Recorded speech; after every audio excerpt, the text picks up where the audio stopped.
Hi, it's Mary, and you are back here joining me for yet another magical math moment.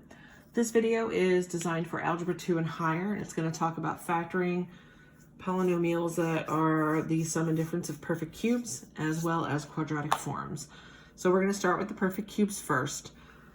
You're going to have a polynomial that is either a sum or a difference of two perfect cubes. Okay. Take a minute and pause this so that you can go ahead and write down these formulas. Okay, to factor something in this form, all you're going to do is take the cube root of the first term. So in this case, the cube root of x cubed is x. And then over here, the cube root of 216. If you're unsure, you can use the calculator to help. You're going to go to the math button. Remember, math is right down here under alpha. You're going to choose option 4, which pops a little cube root up on your screen. I'm going to type 216, and I get 6. So, for my formula, A is x, B is 6. We're just going to plug it in. So we're going to have x plus 6 in our first, I almost said term, our first factor. The next one is going to be our x being squared, x squared.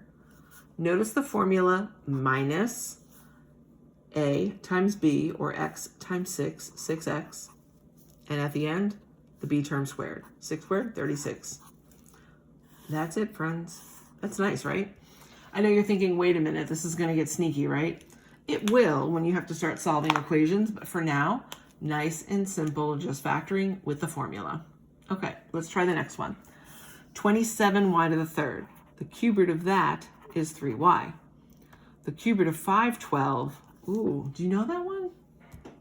Let's see. 512 is 8. Okay, so we're going to be using 3y and 8 for our a and b in the second one. So our first factor, 3y minus 8.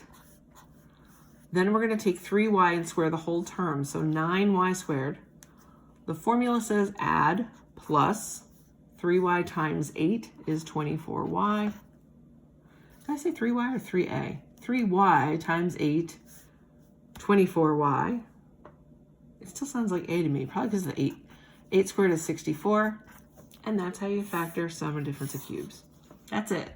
Now, why do the signs change here? I have no idea. They just do. So we just roll with it, okay? That is the first part of this.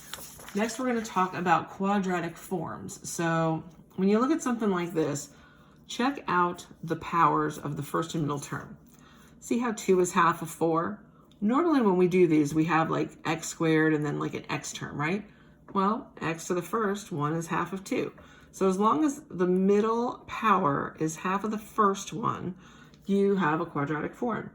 And we're going to make this a little bit easier by doing something called a u substitution. I'm going to use this middle variable to determine what u will be. So in this case, u is going to be x squared. I'm going to rewrite x to the fourth as x squared squared. Because remember, a power to a power is multiplied. That was my cat meowing. I don't know if you heard her. She's very interested in quadratic models too. Then we have negative 40 times x squared plus 144. All right. From there, we're going to replace all of our x squareds with u's. So we're going to do that in both of these places. This becomes u squared. The middle term is negative 40u plus 144. Set up your x box, 144 on top, negative 40 on the bottom. You all are excellent factorers. Is that a word? It is now. And you should probably all know that the factors of 144 that add to negative 40 are negative 4 and negative 36. When you multiply them, you get your 144. When you combine them, you get negative 40. Okay, now we're going to factor like normal. U minus 4, U minus 36. Not bad, right? The last thing we do is replace the u with our x squared. So now I have x squared minus 4 and x squared minus 36. take a minute and look at that and determine if we're done. Usually if I'm asking you that, we're not. So hopefully you notice when you wrote this out, we have the difference of two perfect squares. So here we go. We're going to break this first one into x plus 2x minus 2. And then the second one is x plus 6x minus 6.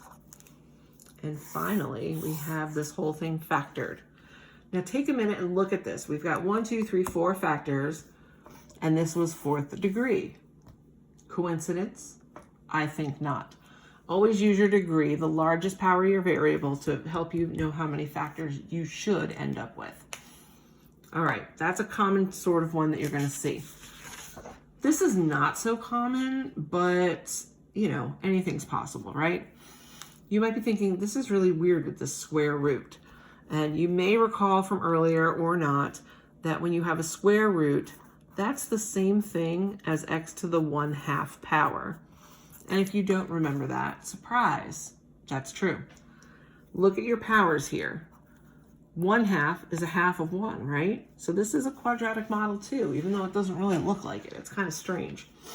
So we're going to use this middle term for our u substitution. So we're going to let u equal x to the 1/2. Okay. This means I need to rewrite these terms. So this is going to become 2 times x to the 1/2 squared. Remember, power to a power multiply. So if you multiply these, you get 1, which is the power of the first term. In the middle here, this is just an understood 1 times x to the 1/2 minus 15. At this point, you can go ahead and replace your x to the 1/2 with u's. So now you have 2u squared plus u minus 15. That's not so bad, right? Okay. Since the leading coefficient here is not 1, I have to look at factors of AC, or negative 30, that add to positive 1. Hopefully you know it's going to be negative 5 and positive 6. Negative 5 plus 6 is 1. Negative 5 times positive 6 is negative 30. So we're going to rewrite the middle term with these two. The order doesn't matter. Once you have your 4 terms, you're going to factor by grouping, just like we've been doing. Factoring out a u in the first term. So I have 2u minus 5 left over. The third term is positive. Positive comes out. These terms have a 3 in common. 6u divided by 3 is 2u. Negative 15 divided by 3 is negative 5. Remember, the goal when you're factoring by grouping is to get the same thing in the middle, which we have. So 2u minus 5 is my one factor. U plus 3 is the other. Don't worry, we're almost there. Once we get to this point, we can now replace our u with that x to the 1/2. So this is 2 x to the 1/2 minus 5. And this is x to the 1/2 plus 3. That's a weird looking thing. Now normally we don't write stuff like this. Normally we would put it back in radical form. So we would say 2 rad x minus 5 times the quantity rad x plus 3. And that would be the factored form. Okay. We can argue the radical could go in the back. It doesn't really matter. I'm not going to get too hung up on that, and neither should you. But, you know, this was kind of a weird one. Could you encounter this? Possibly. They're not that common, but I wanted to show you one just so you have had some exposure to it. I hope that you have enjoyed this factoring video. Please feel free to like, share, and subscribe if you've enjoyed it and it helped you. It might help somebody else out there who's struggling with math. Thank you for tuning in, and I'm glad you were here for this magical math moment. I'll see you back here soon. Bye.